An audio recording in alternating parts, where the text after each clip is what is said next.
guiding us toward ethical and sustainable business practices. We also welcome Professor Dr. Pavanesh Kumar to the function. His official welcome will be done later at the valedictory session. So without further ado, let's begin this insightful journey.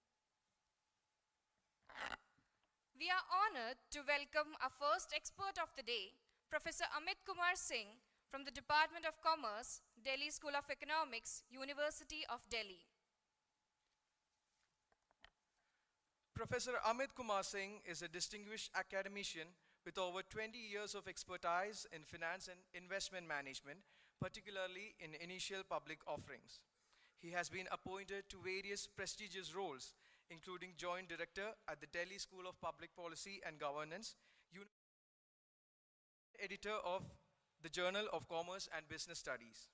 Professor Singh is actively involved in financial literacy programs and has delivered lectures at national and international institutions, including IIMs, the European Financial Management Association, and the World Finance Conference. Now, we will listen to Professor Amit Kumar Singh's insights on ethical compass of business literacy.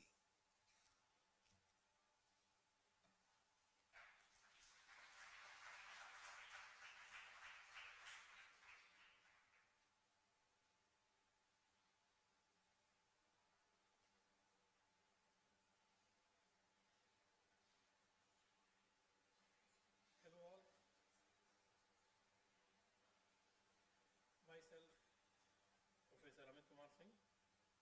I am Professor in Department of Commerce, Faculty of Commerce and Business, Delhi School of Economics, University of Delhi. I am also the Joint Director of Delhi School of Public Policy and Governance, Institute of Eminence, University of Delhi. I am extremely thankful to Marian Institute of Management, especially Professor T.V. Muralivanavan, the Director of Marian Institute of Management, for inviting me and giving me this opportunity to share a space with you all on online mode. Friends, the topic which I have selected today is the ethical compass of financial literacy, navigating towards a just financial future. Why I selected this topic to speak with you all, that financial literacy nowadays is very essential. We talk about corporate finance, we talk about public finance, we never talk about personal finance, which is very, very important for us also. Because personal wealth is also important. And especially at the time of retirement, at the time of old age, when we're supposed to get pension and other benefits. So it is very essential that we should start talking financial literacy right now. It is not for individual, it is for everybody. It is the duty of everybody to help others to talk about financial literacy, that how we save the wealth for our future. Sometimes it looks very easy, okay, I have a lot of money, I will do this, I will do that. No, we have certain responsibilities. Responsibility of a children's education, children's marriage, then medical expenses, especially after the time of COVID-19.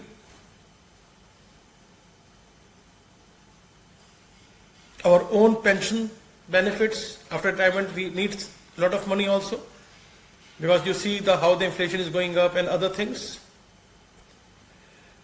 So this is the reason that I have selected this topic to share my experience with you all. Friends, in today's increasingly complex financial world, understanding money management is essential. However, financial literacy is not just about knowledge. It is also about making ethical decisions that positively impact individual and society. In today's talk, I would like to emphasize more on ethical role, which plays a crucial role in financial literacy and the need for an ethically informed approach to creating a just financial future. Here the key question is, how can we make financial decisions that promote fairness, equality, and transparency in the broader financial ecosystem? If we talk about the traditional definition, which says that knowledge and skills needed for informed financial decisions, which talks about budgeting, saving, and investing, that's all.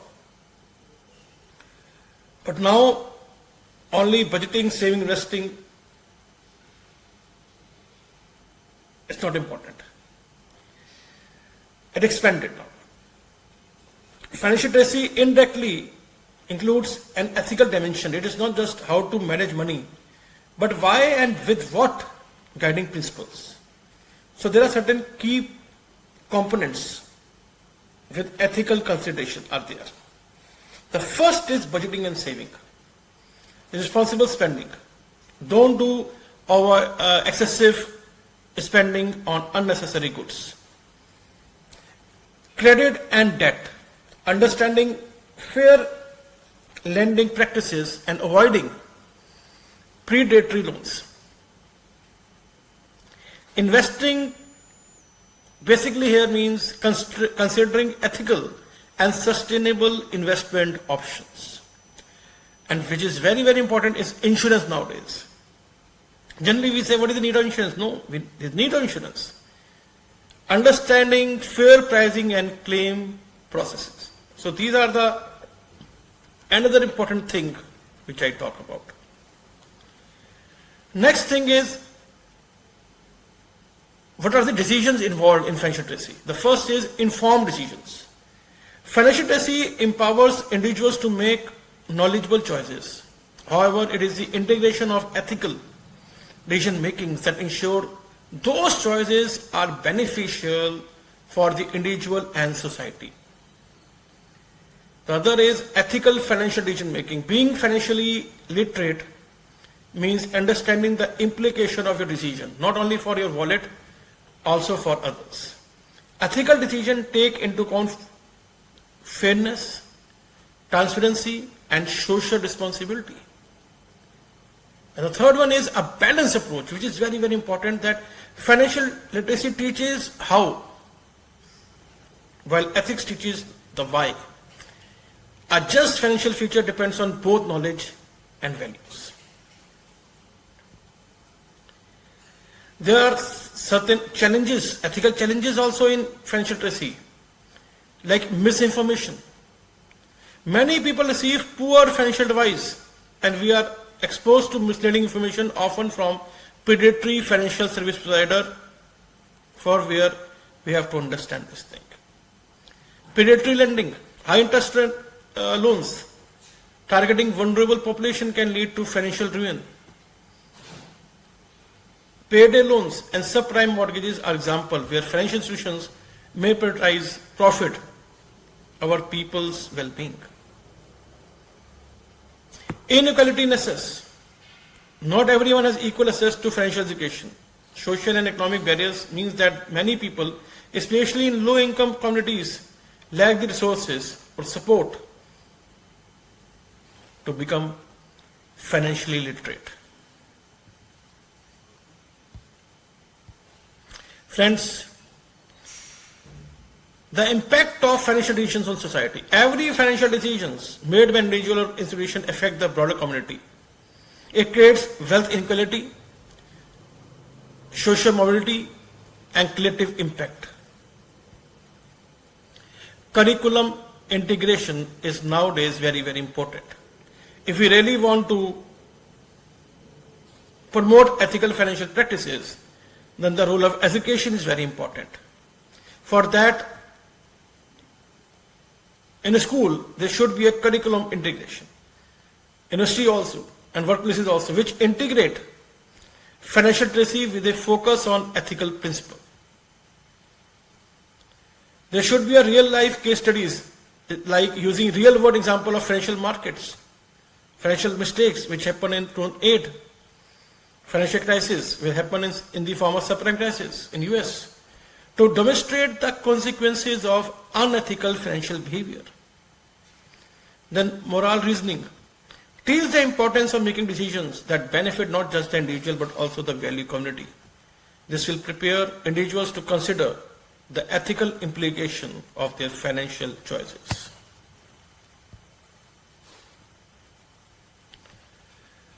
Friends, in the end, I would like to say that financial literacy and ethics are inseparable if we want to create a just financial future. Ethical financial decisions backed by sound financial knowledge can promote social justice and reduce economic inequality. It is our collective responsibility to advocate for ethical financial system that benefit everyone. Friends, these words, once again I am thankful to Marian Institute of Management for giving me this opportunity to share my thoughts on financial literacy and ethics. Once again I am extremely thankful to my friend Professor T.V. Malavan for this great opportunity. My best wishes to the Marian Institute for organizing this conference. Thank you so much.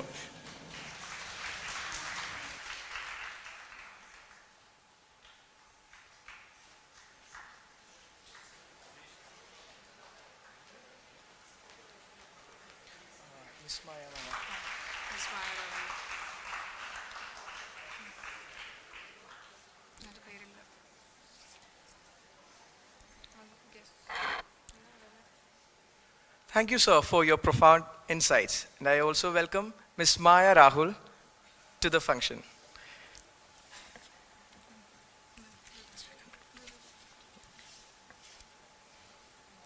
Our next speaker is Dr. Saroj Ranjan, who is also a renowned academician, currently serving as Associate Professor, the University Department of Management, Vinoba Bhave University, Hazaribagh, Jharkhand. A passionate and self-motivated scholar, he has authored multiple books and published several articles in national and international journals. He has been honored with several national and international awards for his contributions to management research. Dr. Saroj Ranjan has chaired numerous conferences as a resource person and keynote speaker and has delivered lectures at both national and international levels. Now, we will listen Dr. Saroj Ranjan's insight on ethics and business for a sustainable world.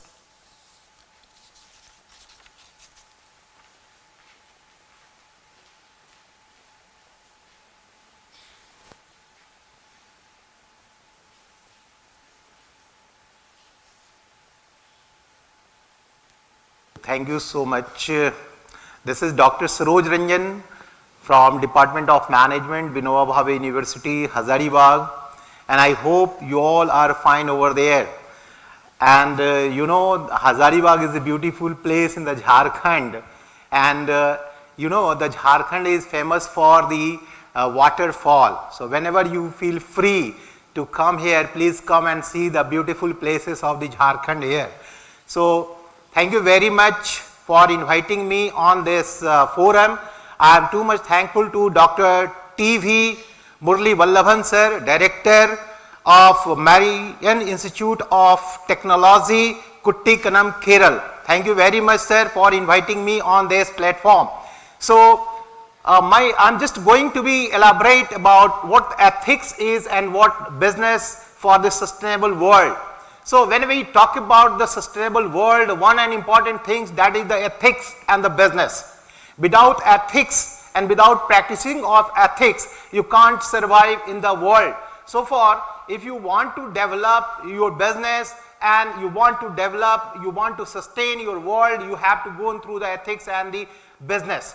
So Now we are just going to be elaborate the next slide. See what's happening here. See the business cases for the ethical practices, right?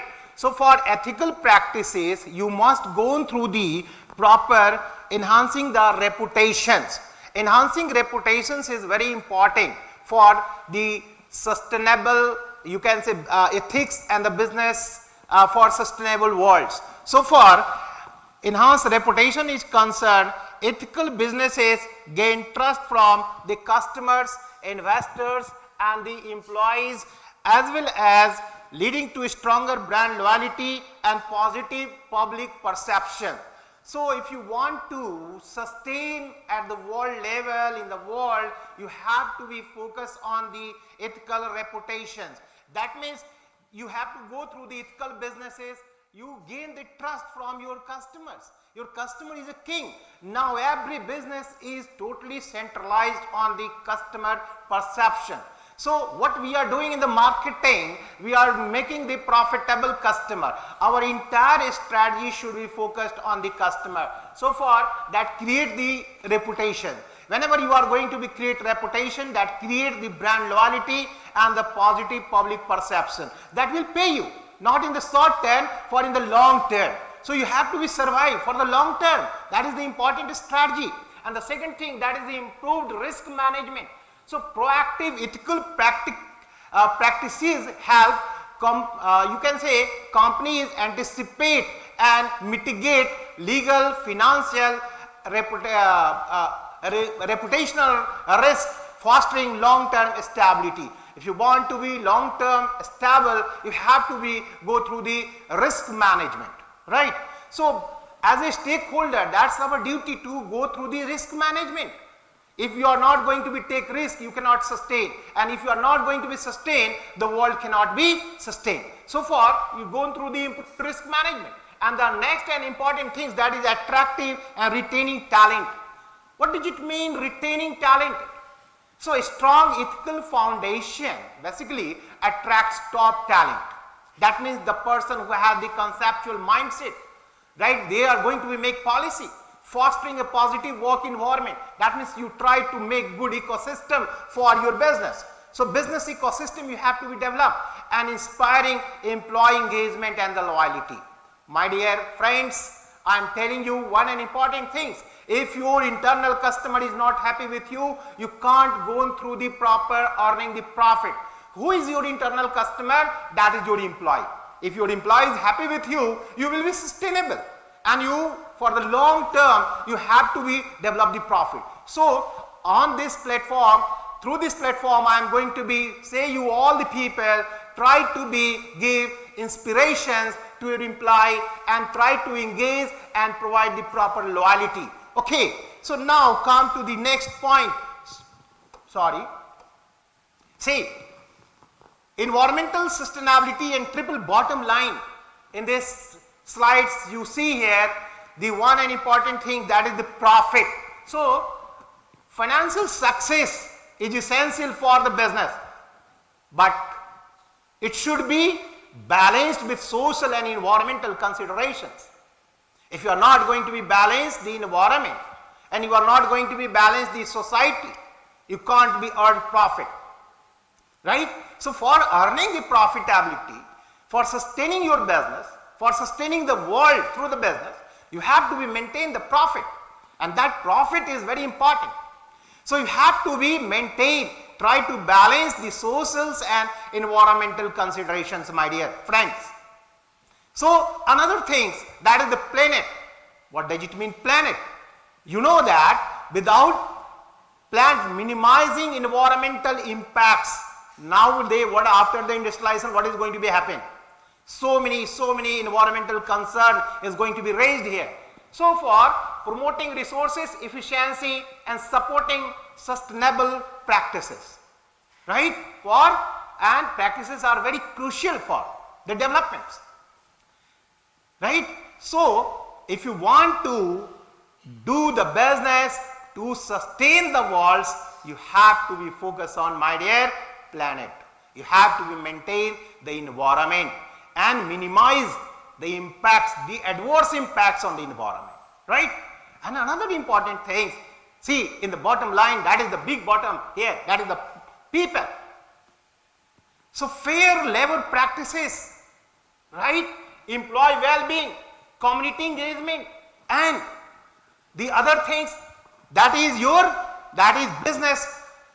You can say operational activity is only operationalized on the basis of if you are going to be give the reputations, give more good morality to your people. That means you have to start fair labor practices if you want to sustain. If you want to sustain employee well-being, उस पे आपको focus करना पड़ेगा.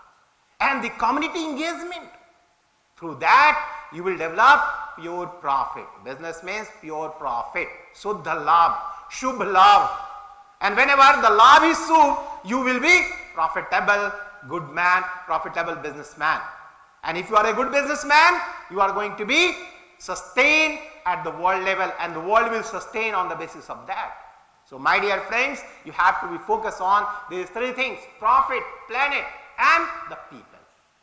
If you understand these things, you are going to be lead at the world level. Through this conference, seminar, I am going to be say you all people, try to be focused on these three things, and definitely world will sustain, not for the short term, for the long term. Okay, so now we are going to be go through the third slides. You have to see the business case for ethical practices, right? That means, see, responsible supply chain management. If you want to be develop the world, sustainable world, you have to go through the supply chain management, responsible supply chain management. My dear friends, ladies and gentlemen, you have to see supplier audits first. You have to go through the traceability. You have to go through the work empowerment and environmental sustainability. Whenever you are putting these things, that means you are applying responsible supply chain management in your business. And if these things is going to be incorporated, the world going to be sustained. And you have to put it, all these things, through the ethical practices. Okay.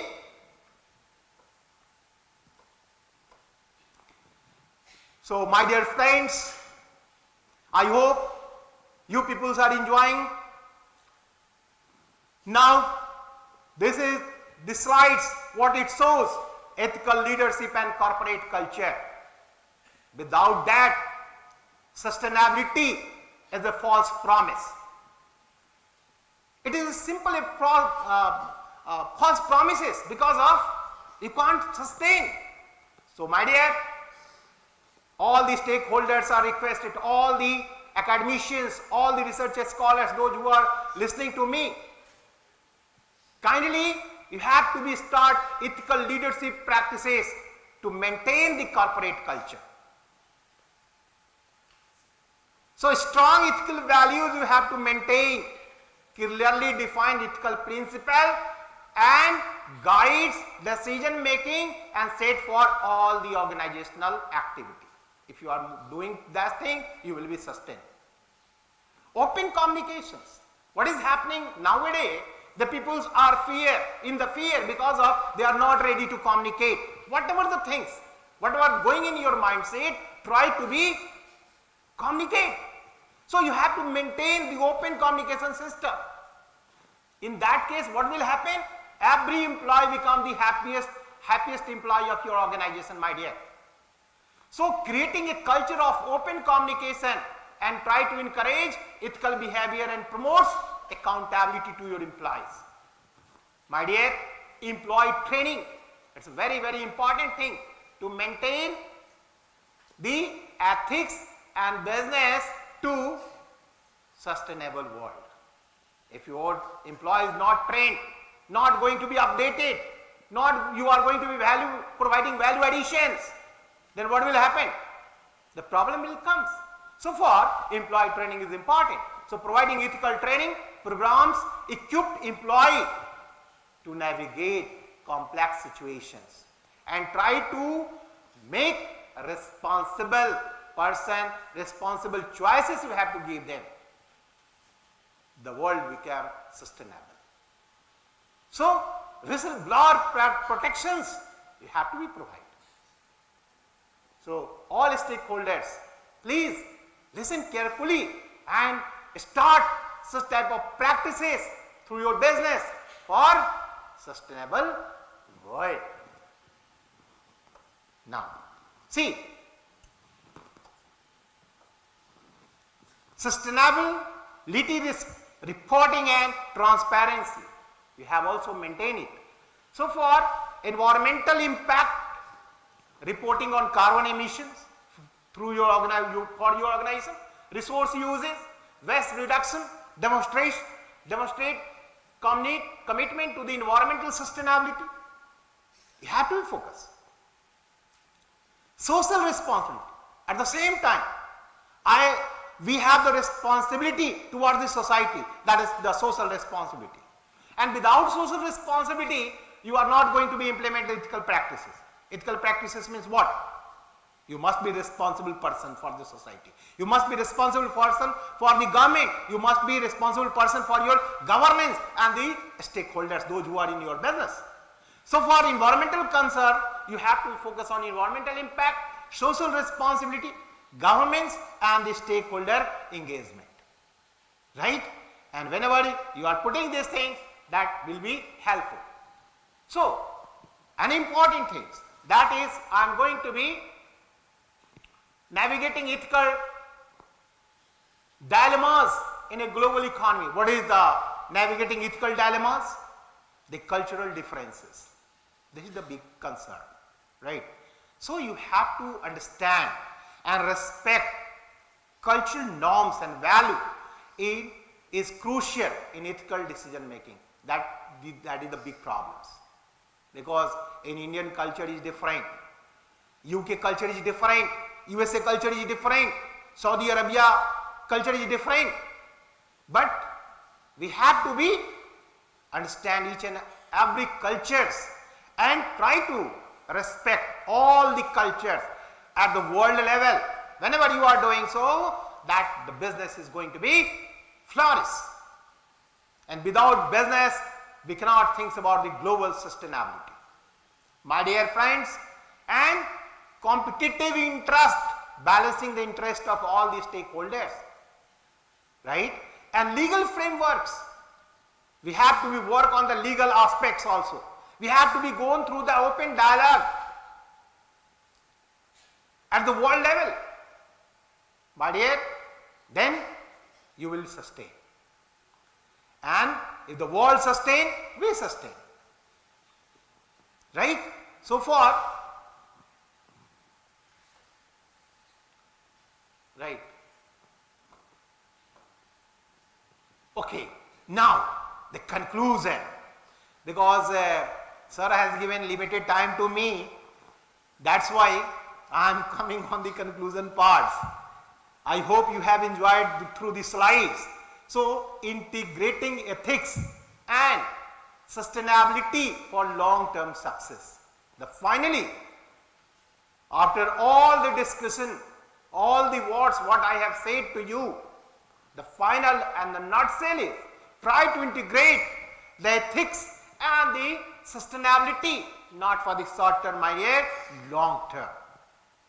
So for integrations is very, very important in all aspects which is related to your business, and without ethics and business we cannot survive. Not a single day we can survive, right? And what we are going to be give to our next future generations. Our future generations are expecting from our sides. So it's duty of all the people, those who are listening to me and those who is just away from the seminar but they want to learn something. The important thing is try to maintain ethics and go through the business and earn Shuddha Labh, pure profit. And whenever it is Shuddha, that is the ethics. Thank you very much. for giving me opportunity. Actually, Director Sir said to me, please come to Kerala, but due to the lack of time, due to the time constraint, I am unable to come over there. But then the next time, definitely I want to come in the Kerala and I want to see the beauty of the Kerala with the Director Sir. Thank you very much for giving me opportunity. Hope you have enjoyed with the slides, and the next time when we will meet, definitely we can do for the sustainable world. Thank you so much. Thank you so much for giving me opportunity. Thank you so much.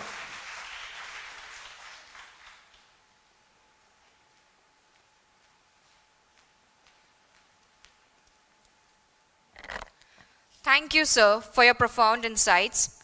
As we conclude this enriching expert session, we extend a heartfelt gratitude to our esteemed speakers, Professor Amit Kumar Singh and Dr. Saroj Ranjan, for sharing their invaluable expertise with us today. Now, to officially thank the experts for their valuable session, we now invite Dr. T.V. Murali Vallaban, Director, Marian Institute of Management, to the dais.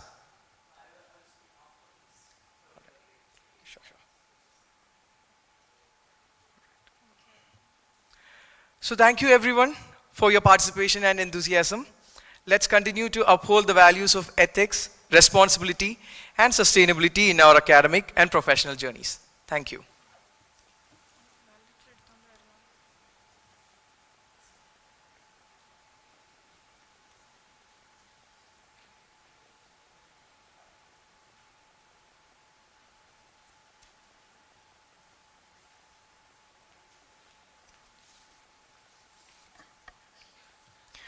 Every ending has a new beginning. A warm and graceful good morning once again to everyone present here. As we gather for the valedictory session for this enriching seminar, let us take a moment to reflect on the knowledge, insights, and ideas shared over the past day. Ladies and gentlemen, today we mark the conclusion of this 10th National Seminar, a forum where great minds engaged in meaningful dialogue to explore ethics and business sustainability. Though this marks the official closure, the conversations and learning will continue to inspire and guide us. Music has the power to transcend boundaries and bring peace to our hearts.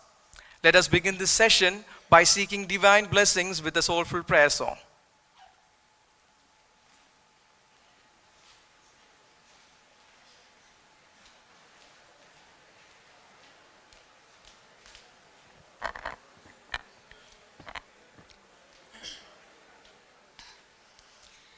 He is my everything, He is my all. He is my everything, both great and small. He made this world for me, made everything new. He is my everything, my Lord and King. Let the sun in the sky shine, sun in the sky. For His love shines all over the earth. All who can see that the Lord is good. For His love shines all over the earth. He is my everything, He is my all. He is my everything, both great and small. He made this world for me, made everything new. He is my everything, my Lord and King. He is my everything, my Lord and King.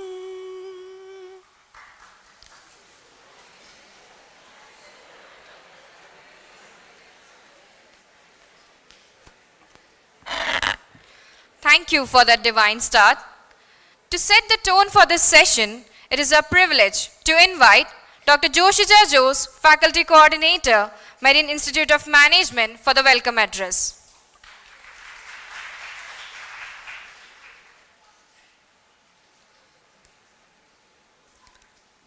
A warm good morning, everyone. I quote, "Integrity is choosing your thoughts and actions based on values rather than personal gain.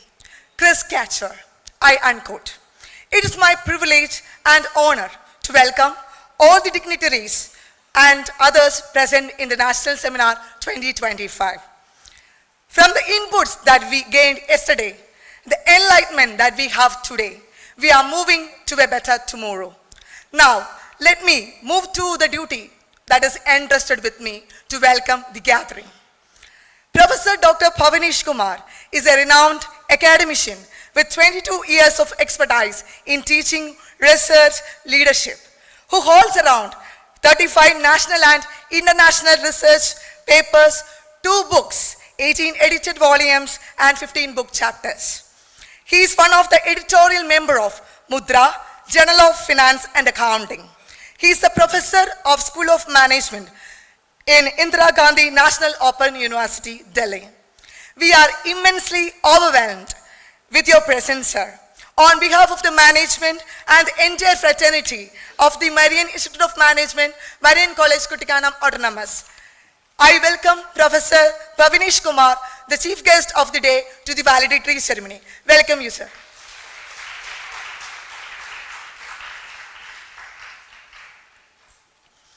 We also have the presence of Srimati Maya Rahul, a vibrant and enthusiastic professional with a postgraduate degree in information science and management, holding an expertise in academia and industry. She is a proud woman on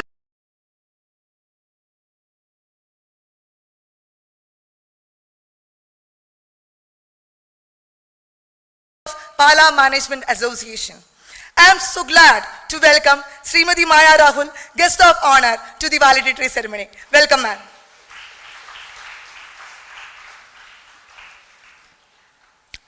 To add more colors of wisdom to the seminar, we are delighted with the presence of Dr. T.V. Murali Vallabhan, Director, and Reverend Dr. Father Josie Tedil, Deputy Director of Marian Institute of Management, Marian College, Kuttikkanam, Autonomous. We welcome you both to the valedictory session of National Seminar.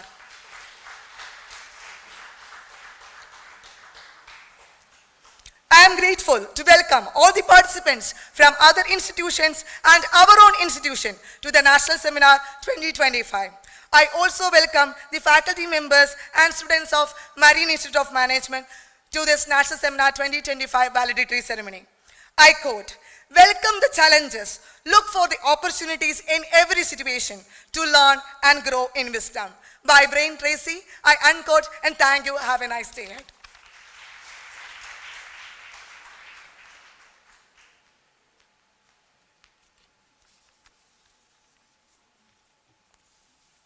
Thank you, ma'am, for your warm words of welcome.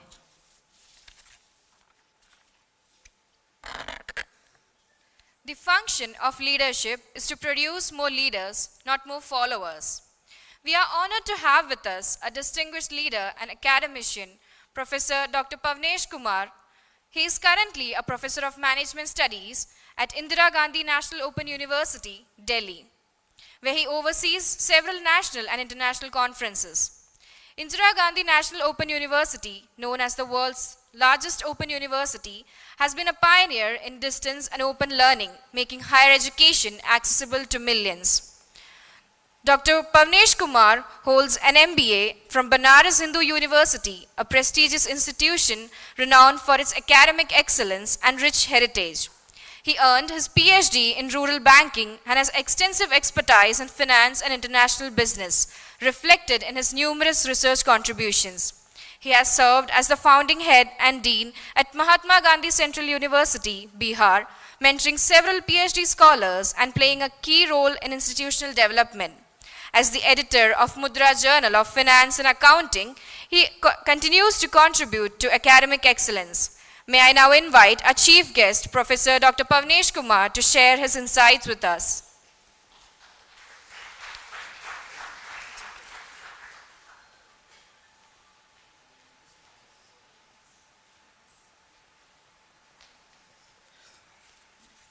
Very warm good morning to one and all present here. First of all, please have a big round of applause for the student, for the anchors here, because standing here and managing the show is not a easy job. So for anchors, Anab, Jose and Vijay Hari, so both I have been observing from the last 30 minutes that they are doing a great job. And a big round of applause for faculty coordinators, Sanil Kumar and Dr. Joshia. Because these are the persons, these are the people who are here to make this event successful. So before coming to the dais, I have been observing the logo of Marian College. You can see it is behind me. And that is making complete. So if you have to make something complete like this, you have to collaborate. You have to collaborate, and not only in the terms of co-creation of knowledge, but sharing of knowledge also. So when you collaborate with each other, you come up with new knowledge, and that new knowledge actually leads the economy, that new knowledge actually leads the society also. So the logo, whoever has been the instrumental in designing this logo, I like this logo very much. Yesterday, I was just roaming here and there in the night in this campus, and one of the students was with me. I could see that the topic which has been selected for today's national seminar is very relevant, and this college is already implementing lot of, you can say, taking lot of initiatives for sustainable, making this world sustainable. Like I have seen that there is rain water harvesting in this campus. There is lot of cleanliness. I was sharing this with Professor Murali Vallaban, that you could find very few colleges who are maintaining such type of cleanliness. Even where I stay, I could find that the kitchen was very clean, room was very clean. So these small things have a bigger impacts in our life. Yesterday, I visited the media museum. I took the photographs there, and I made a video call to the media coordinator of my university in IGNOU. I showed that this is the media museum. You can create such type of museum there also, because we have the largest, you can say, media lab as far as the university is concerned. We have investment of more than 150 crores there. We run Gyan Wadi channel, Gyan Darshan is there, Swam Prabha is there, because we are a Jan Ka Vishwavidyalaya, People's University. On our 35 lakh students have been enrolled in our university. But we can have some idea from this college also. And just he has sent me a WhatsApp, okay, please share the number of that the person who is looking after this museum, so that we can take some ideas. This is the first, you can say, my academic journey also, my spiritual journey also to Kerala. This is, but I am really thankful to Professor Murali Vallaban and the Board of Management of Marian Institute of Management for inviting me here in Kerala. So really it was a great journey from Cochin to this place. I could see many things which I have not seen, because whatever you learn from the books, you forget. But what you learn from your visit to places, from your tours, you always remember. Because earlier we used to read in the books that Kerala is very clean, literacy rate is high. But I can see, you know, there is a word in Hindi that is known as Sabha. Sabha, you know? Sabha means this is Sabha. We are sitting. And Sabha is basically word which has derived from the word Sabhya. Sabhya means culture. So it is the congregation of the people who are cultured. Sabha. Sabha means sab. So I could see from yesterday, the students are so cultured, students are so responsive. Responsive in the terms that they are very disciplined, and discipline is very important for success in life. So these things, I could not stop myself from sharing all these things. I took this an opportunity to share. So first of all, let me take this opportunity to thank the Board of Management of Marian College and the faculty members, Professor Vallaban, who has invited me here, all of you. So it is a thanks from my core of my heart. So this national seminar, which is the topic is ethics and business for a sustainable world. Everywhere we are talking about sustainable world. Why? Have you thought that why you are talking about sustainable world? Because we are the people in the race of globalization. We have made this world very, very, you can say, miserable.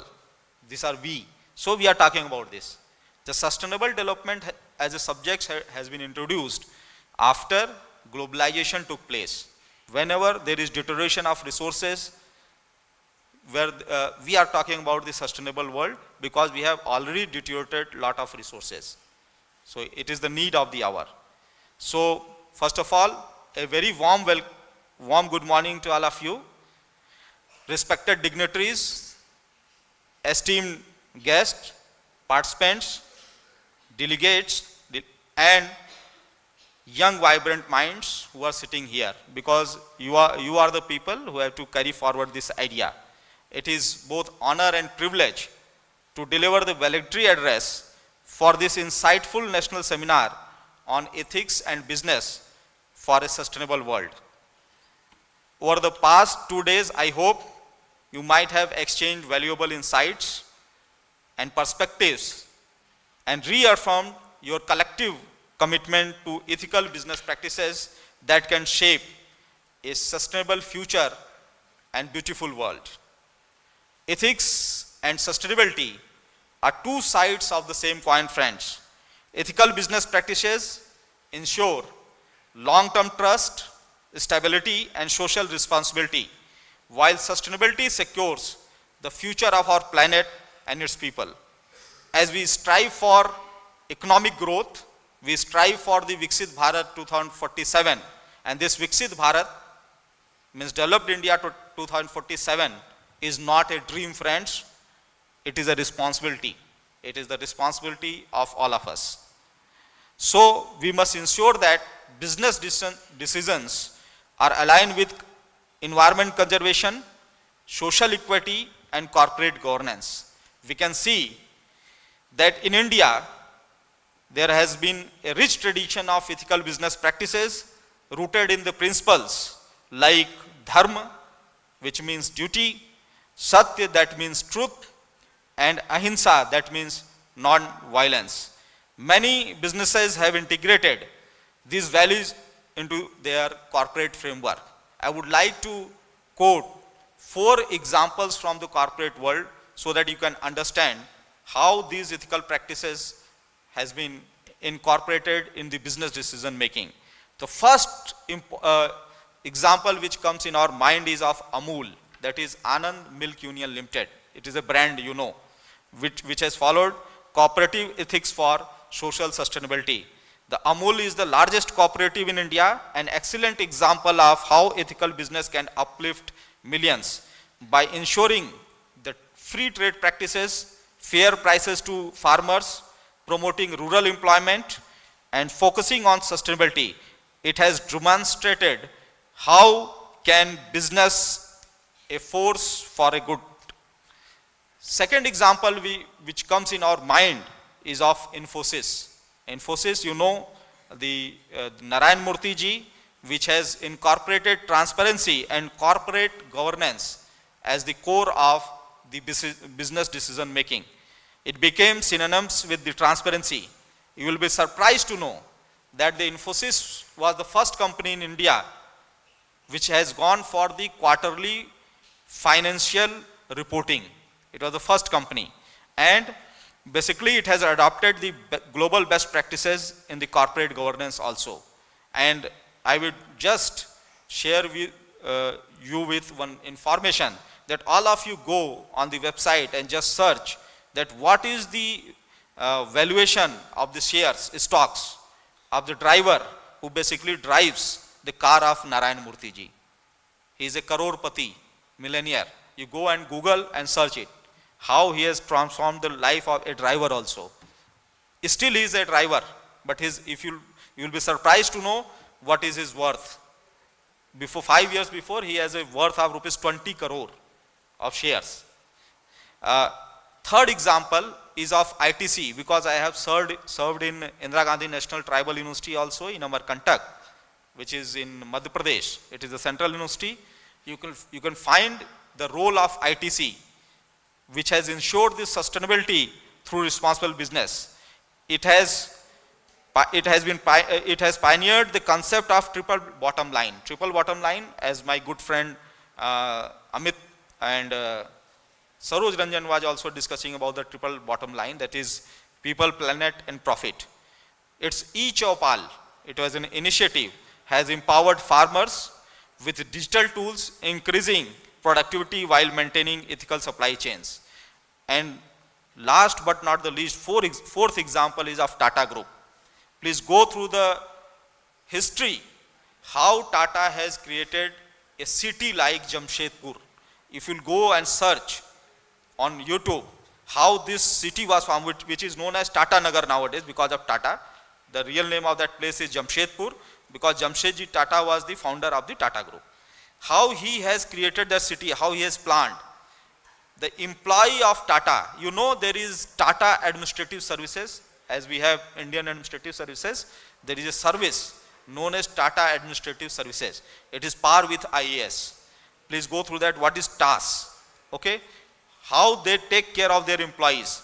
When there was an attack on the Taj Hotel in Mumbai, just go through the story, what Ratan Tata has done for the employees who have lost their, you can say, relatives in that attack. He has taken care of each and every employee. So it has a respect. Friends, we have seen many groups which came after independence, even before independence, and they have lost their name. But Tata came in India in 1905 with steel as a business. Still it survives after 125 years. Why it is surviving? The reason being that the owner of the Tata is not a person. It is a trust, Tata Trust, which is in Bombay House in Mumbai. So how ethically they are doing the business, you can go through that. So a model for ethical leadership, Ratan Tata once told, you can just his thinking is reflected here.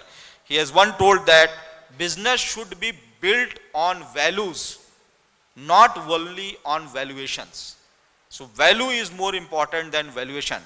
Still it got a lot of respect in our heart. Tata Group, it has set high standards for corporate governance to prioritize employees' welfare and philanthropy. Profitability and ethics can go hand in hand. This has been shown by the Ratan Tata Group. Friends, I am taking these examples because you are MBA students, you are students from other streams also. So just I want to hammer on these points that already some of the business houses, and even at the smaller level also, they are incorporating the ideas of ethics in business. As far as the education sector is concerned, friend, we have now with the National Education Policy 2020. I am happy to share you that soon, in the next 1 or 1.5 years, you will get material of MBA, IGNU in Malayalam. We have already done with the course material of MBA in Odia. It was just inaugurated 7 days back with inaugurated by the Honorable Minister of Education, Dharmendra Pradhanji, and we have been committed to deliver the IGNU MBA materials in 22 languages. All Odia is done with. Hindi will be done in this month. That will be completed. After that, in all the languages, in Telugu, Malayalam, in Kannada, you will find the study materials. If the students, they want to do their MBA in Malayalam, they can do. So this, why? Because we cater to those students who basically live in rural area, who cannot afford the high prices. Okay, so we are trying to incorporate all these things. So NAP 2020 basically encourages ethical leadership, environmental sustainability and inclusive education. In order to achieve the Sustainable Development Goal 4, which was framed by the United Nations, that is of quality education, to promote sustainable development, lifelong learning and equity. Friends, already in most of the colleges there are eco clubs, there are green clubs, and the students are taking initiatives. I have visited one college in Bihar. I have seen that the students from the science background, they have formed eco clubs, because there is the summer, you can feel that summer in Kerala also, in summer season what happens. So they used to put water for the birds. Okay, they form eco clubs. They used to put in some small pots, and they serve these birds also. Okay, so they are taking initiatives, because the students can take these type of initiatives in their campuses. So green campuses also, you might find that not only railway, but in most of the educational institutions, solar energy is one of the important concept through which we can achieve the idea of sustainable development. Solar energy is promoted, and for that also in NAC grading you can get some numbers if you are making your campus green. So as far as the Supreme Court is concerned, they have made EVS, that is environmental science, as a compulsory subject. You know, EVS is a compulsory subject in maximum universities at the graduate level. Social sustainability and ethics has been implemented by implementation of the Right to Education Act 2009, and ethical leadership and the public-private partnership is also promoted nowadays. You can involve the industry, you can share your resources with the industry, you can get funding from the industry, and you can co-create something which can lead the world toward the sustainability. Friends, as far as the path forward is concerned, this seminar, let us remember that business practices are not just a choice, but a necessity for long-term sustainability. Here are some takeaways for business and policy makers which can be there from this seminar. Number one, we can incorporate ethical leadership at all levels, whether it is lower, middle, or higher level of decision making. We can promote transparency through open and honest communication, which can build trust within consumers and stakeholders. One of my friend during presentation, it is on the light mode, because this is the era of gender equality. He was saying that customer is king. You might have heard. But if customer is a girl, female, she may be a queen. Okay. So invest in green technologies, carbon neutrality, and circular economy, because this is the future, and empower communities beyond profits for social development. So I hope this seminar has reinforced our belief that ethical business is not a hindrance to growth, but a catalyst for sustainable development. The responsibility now lies on each of us, academics, policymakers, entrepreneurs, and students, to champion these values in our respective fields. Once again, I extend my heartfelt gratitude to the organizers, speakers, and participants for their valuable contribution. Let us take this learning forward and work together a future where businesses thrive ethically and sustainably. And at last, not the least, when you remember how we can achieve this target, please see your logo. This, by making joint efforts. Thank you to all of you.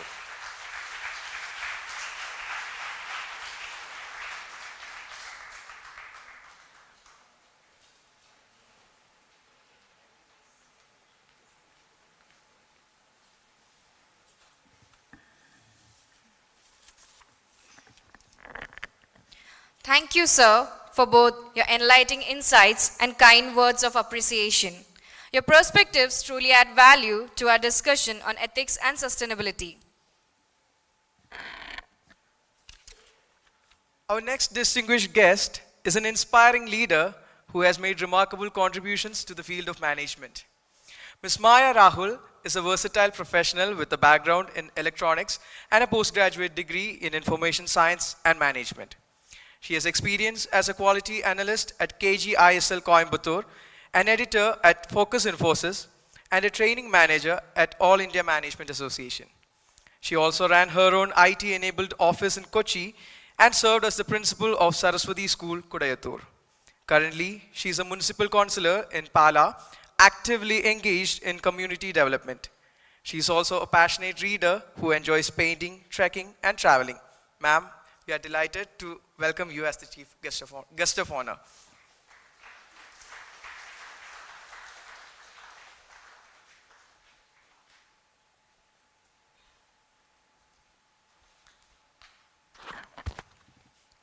Respected dignitaries, my dear children, a very good afternoon to all of you.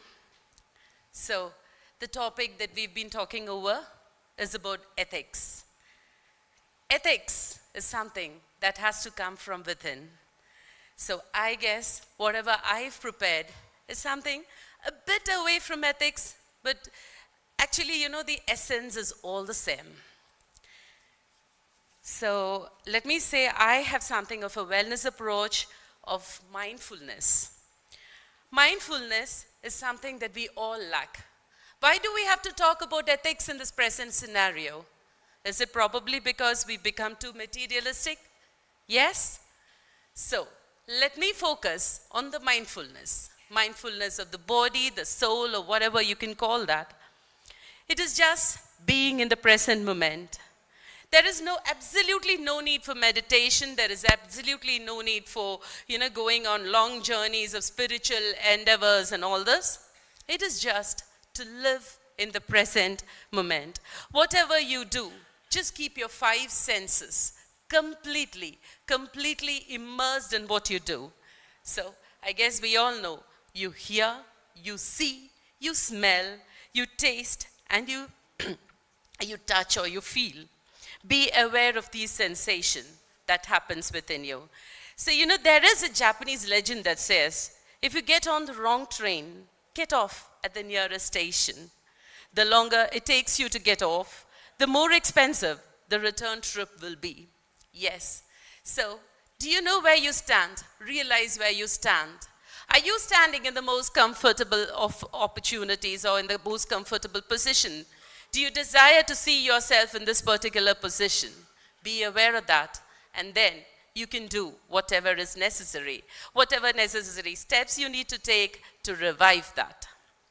First of all, on the mindful living, let me start. Living in the present, that is awareness of the present, you focus on the present instead of worrying about the past.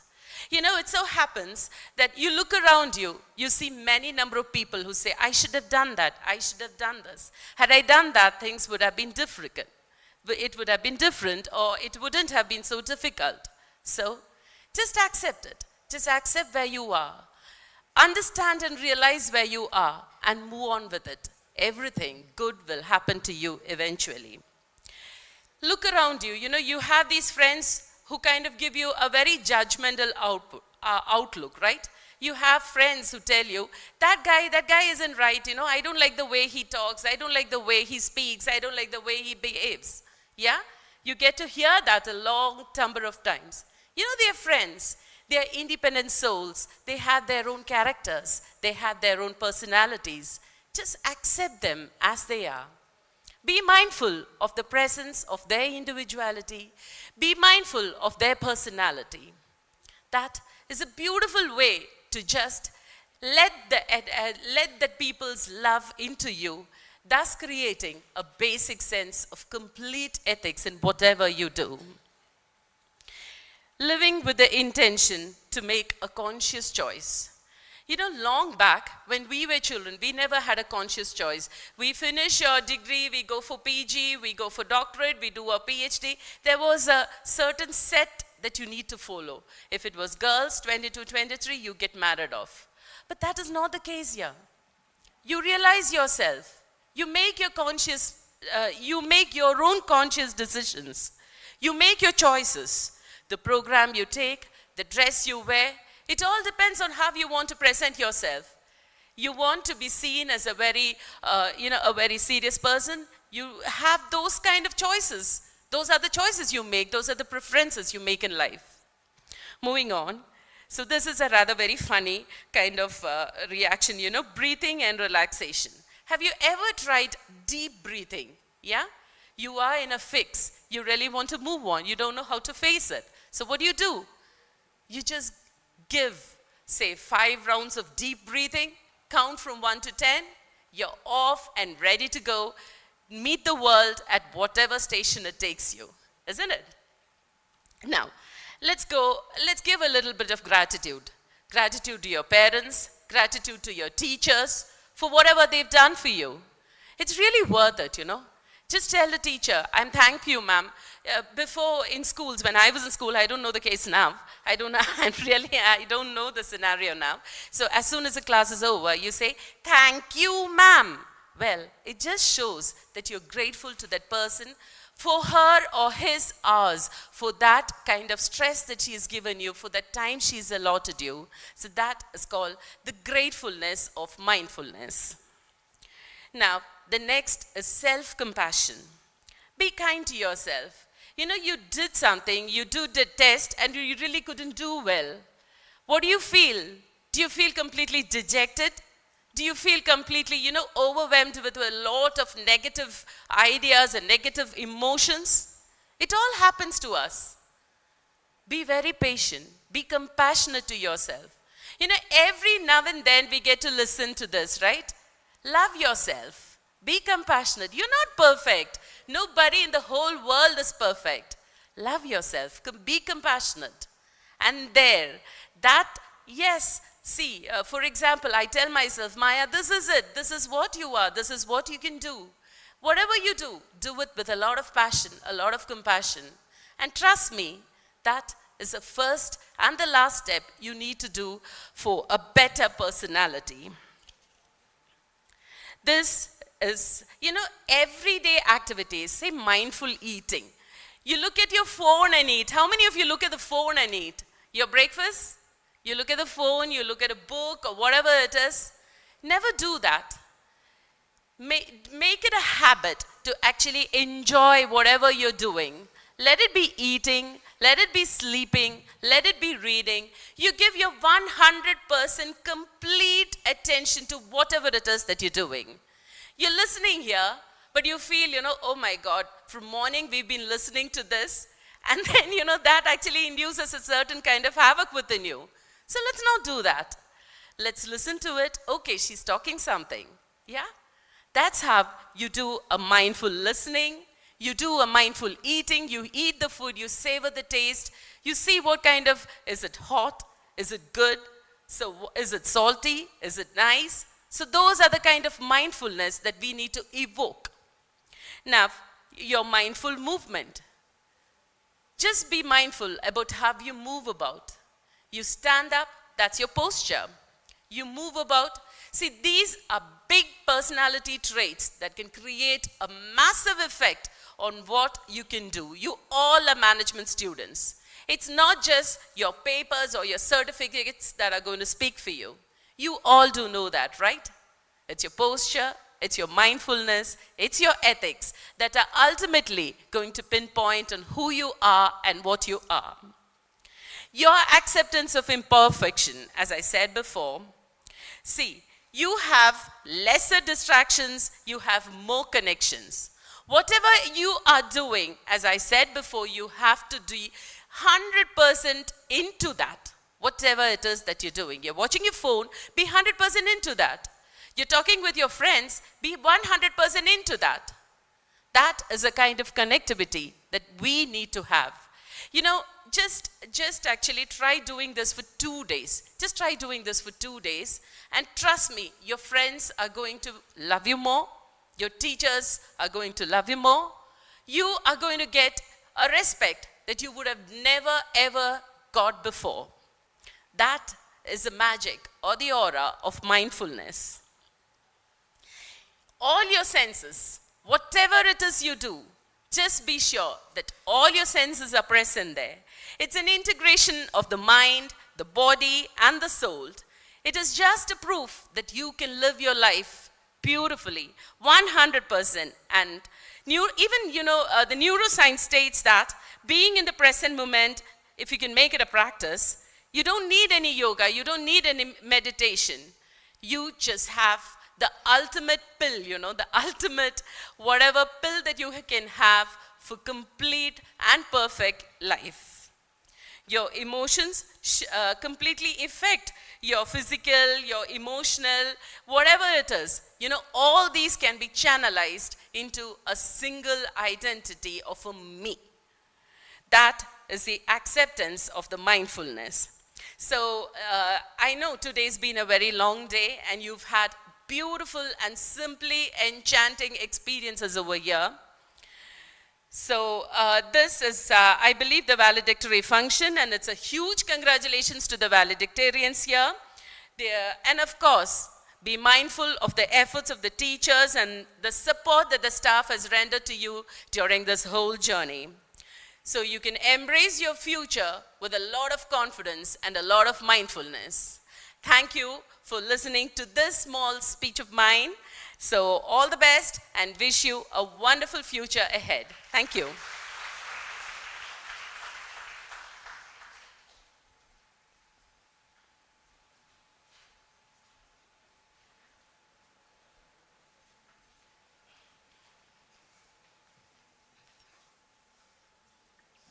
Thank you, ma'am, for the wonderful words.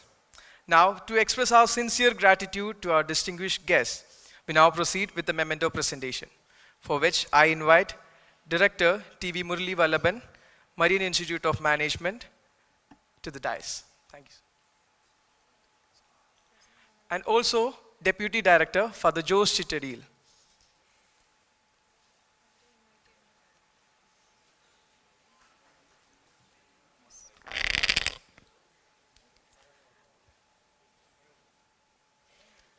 We invite our chief guest, Professor Dr. Pavnesh Kumar, to receive the memento.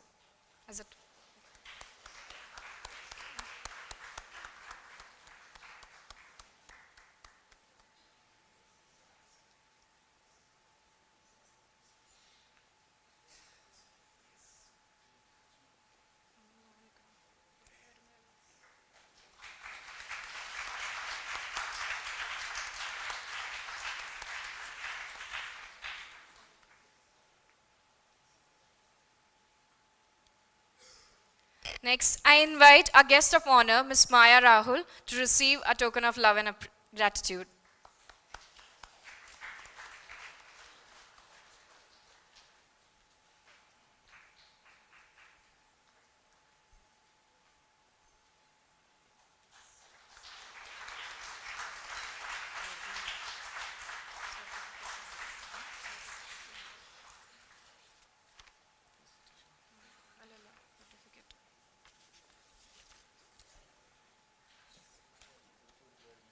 Okay, sir.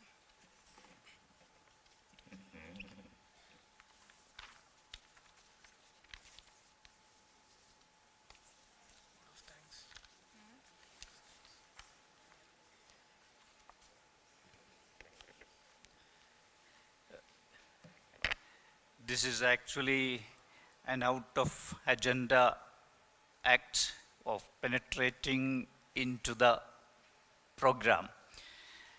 Actually, I have to say that the success of this seminar was in full strength because we made it complete, following fully the logo of Marian College. I should inform our Pavnesh ji, thank you for, nobody has so far made such an insight in our meetings, and thank you for making such a comment on that, positive comment. Second thing is, all these dignitaries could stand up and 100% perfect by the grace of God. And all these dignitaries came only on a phone call. And that made this wonderful. And also, I am thankful. If I don't express my words of thanks from the bottom of my heart, I will be failing in my duty. That is why I stand here. Official thanks will be there, formal thanks will be there. And once again, thanking my students, first years and second years, my very favorite faculty members and deputy director and all the management people here for having made this wonderful event a great success. Thank you.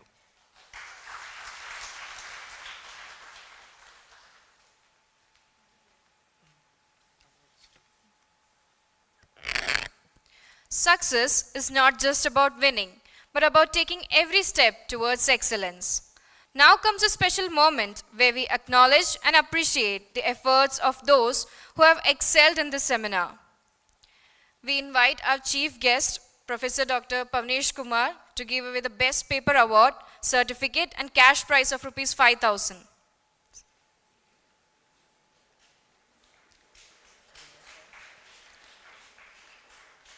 The Best Paper Award goes to Aradi P. Menon and Sneha PM, Sacred Heart College, Tevara.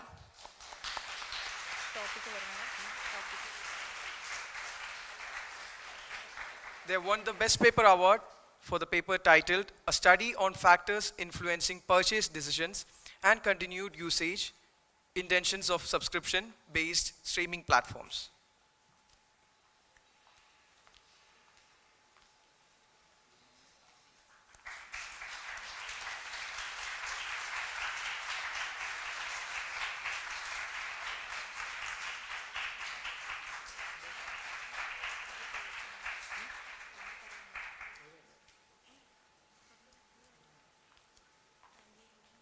Kindly note that the cash prize will be transferred to the accounts within 2 to 3 working days.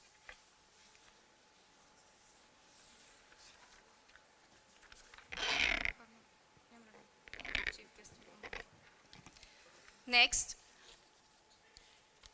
I again invite our chief guest, Professor Dr. Pavnesh Kumar, to present the faculty awards for the faculty coordinators, Mr. Sanil Kumar VK and Dr. Joshija Jose.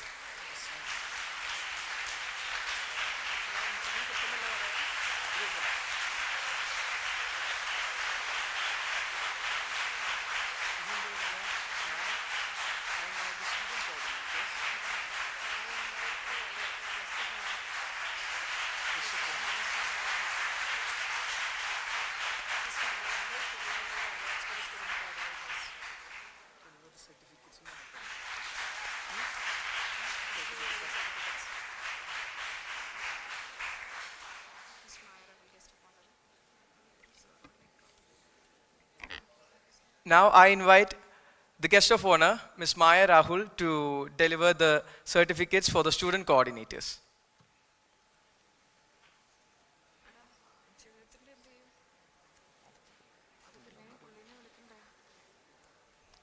Joel Skaria Joshi,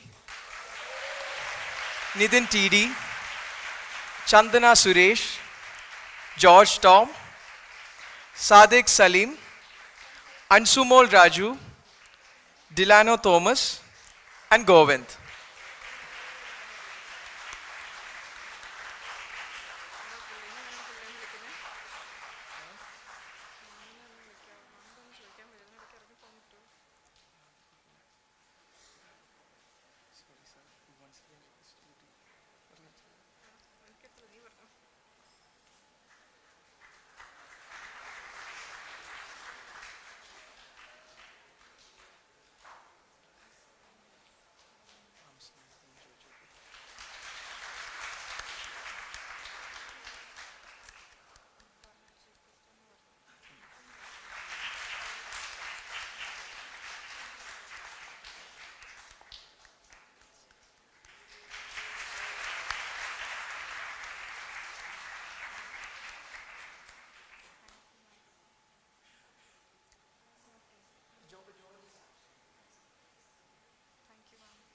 Thank you, ma'am.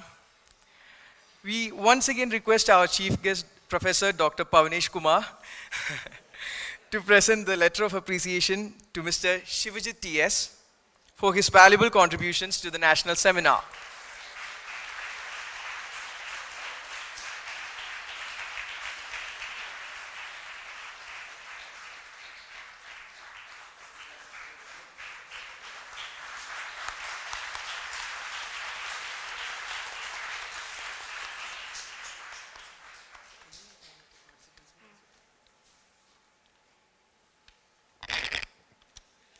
Next is the certificate for the participants. I request our Director, Dr. T.V. Muralivallaban, and our Deputy Director, Reverend Father Dr. Jose Chittadil, to give away the certificates.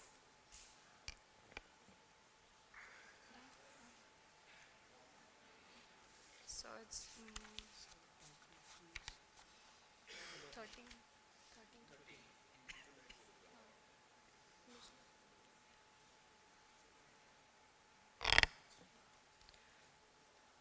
First is Stains K. Thotatil, Sacred Heart College, Thevara, Anand S. Sacred Heart College, Thevara.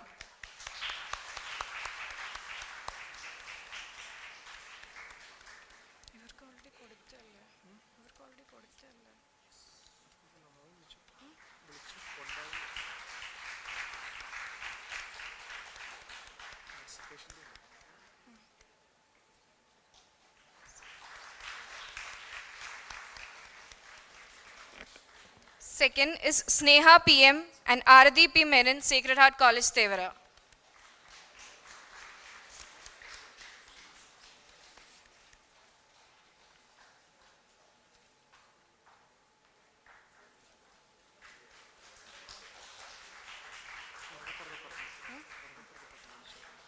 Next, we have the participants from the Marian College, Autonomous. First, Nibin Joseph and Sister Italia Joseph Maria, and M. Akash.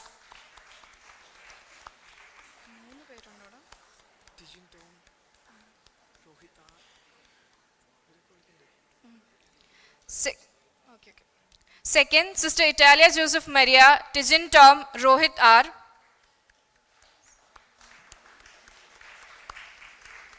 Third is Jay Surya Sudhakaran, Sister Italia Joseph Maria, Indrajit R. Nair.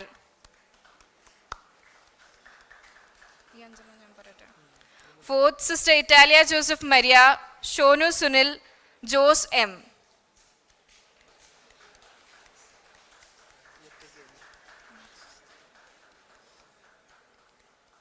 Next, Sister Italia Joseph Maria, Pranav Unikrishnan, Srihari V.S.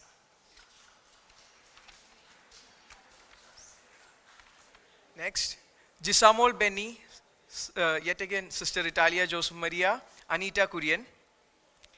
Then Gaudami Ajay, Aditya B. Vinu. Jisbin Jose, Arjun T. Anil.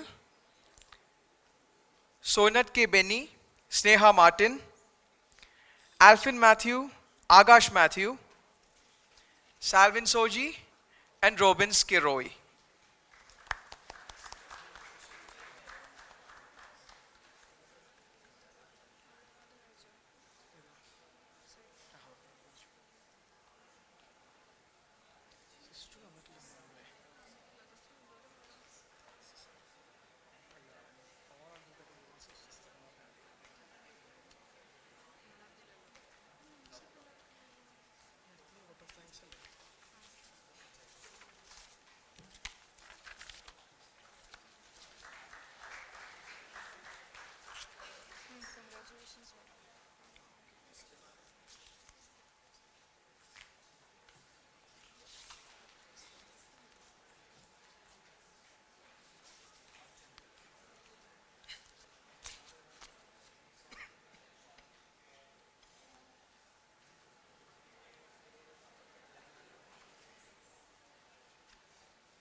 Thank you, sir.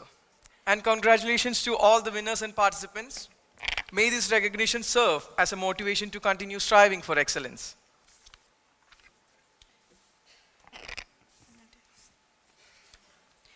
Feeling gratitude and not expressing it is like wrapping a present and not giving it. To extend our heartfelt gratitude, we invite Ms. Chandana Suresh, Student Coordinator, to deliver the vote of thanks.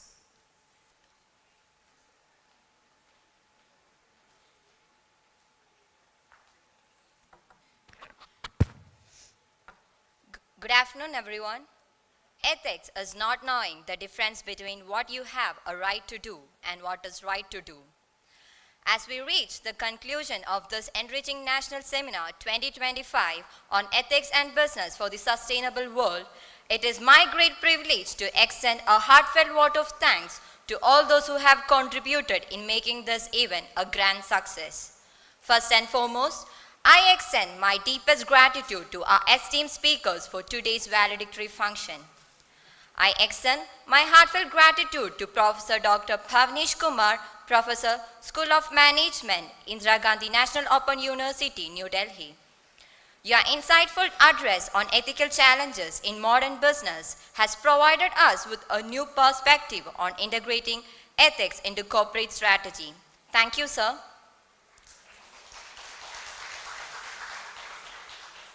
Also, a special thanks to Ms. Maya Rahul, President, Pala Management Association. Your expertise in leadership and management practices has truly inspiring. The insights you have shared and also for understanding on making us to understand how ethics can be drive success sustainability and for the mindful talks that you have given to taken care of. Thank you, ma'am. Our gratitude also goes to Professor Amit Kumar Singh, Department of Commerce, Delhi School of Economics, for his invaluable insights.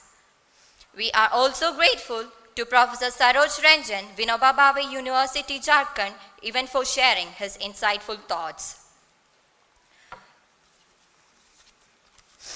I would also like to thank and sincere thanks to Dr. Anuradha Chaudhary, the coordinator of IKS AICT New Delhi, for sharing this occasion with her presence for 2 days.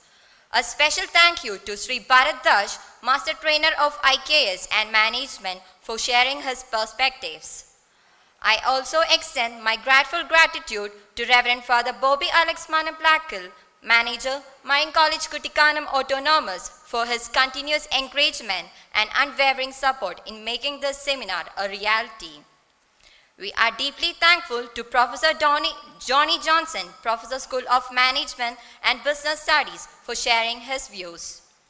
A sincere appreciation to Reverend Father Joseph Pongantanam, the Administrator, Marian College Kuttikkanam Autonomous, for his valuable support and guidance. Our gratitude also goes to Professor Dr. Ajimon George, the Principal, Marian College Kuttikkanam Autonomous, who shares leadership and encouragement to continue and inspire us. A special thanks to Dr. Murali Vellaban Sir, the Director, Marian Institute of Management, for his vision and effort in organizing this seminar and ensuring its success. Thank you, sir. We are also grateful to Reverend Jose Chittidiel, Deputy Director, Marian Institute of Management, for his continuous support and motivation. Thank you, Father. Our gratitude also goes to Dr. Joby Syriac, the Vice Principal and IQSC Coordinator, Marian College Kuttikkanam Autonomous, for his valuable insights. A special note of appreciation to Dr. Joshija Jose and Mr. Sanal Kumar Wiki, our dedicated faculty coordinator, for their tireless effort in ensuring the smooth organization of this seminar. From the initial stage of preparation to the final execution, your dedication has truly made this conference one of the best. Thank you, ma'am and sir, for your patience, encouragement, and for always being there to guide us.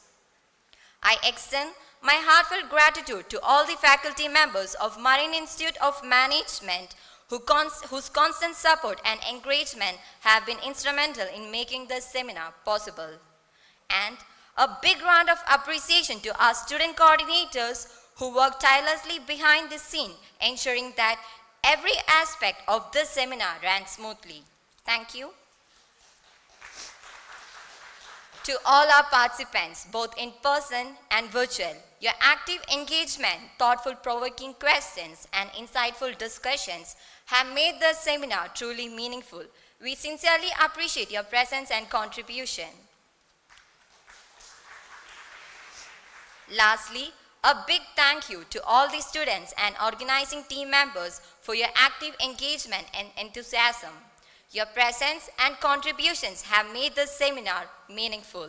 Once again, thank you all for being a part of National Seminar 2025. We hope the discussions and insight gained today will continue to inspire positive change in the world of business and ethics. Wishing you all a wonderful day ahead. Thank you.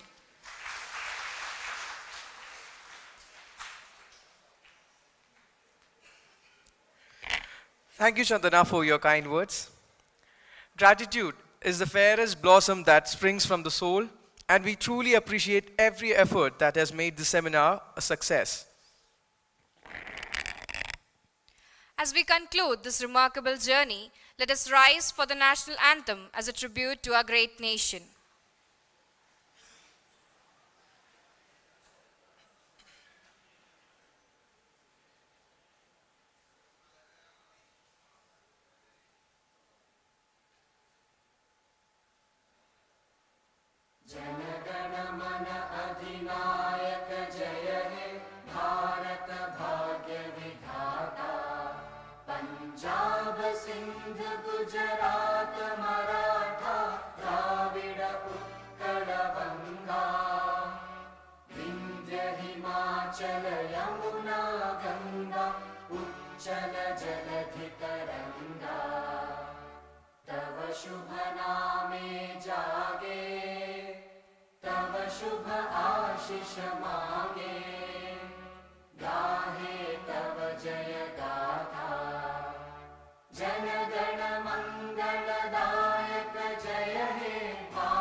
With this, we officially bring the 10th National Seminar 2025 to a close.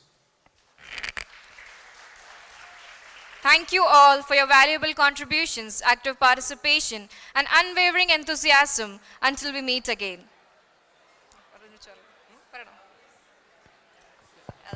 Those who are yet to complete the attendance, please sign the sheet and then leave the seminar hall.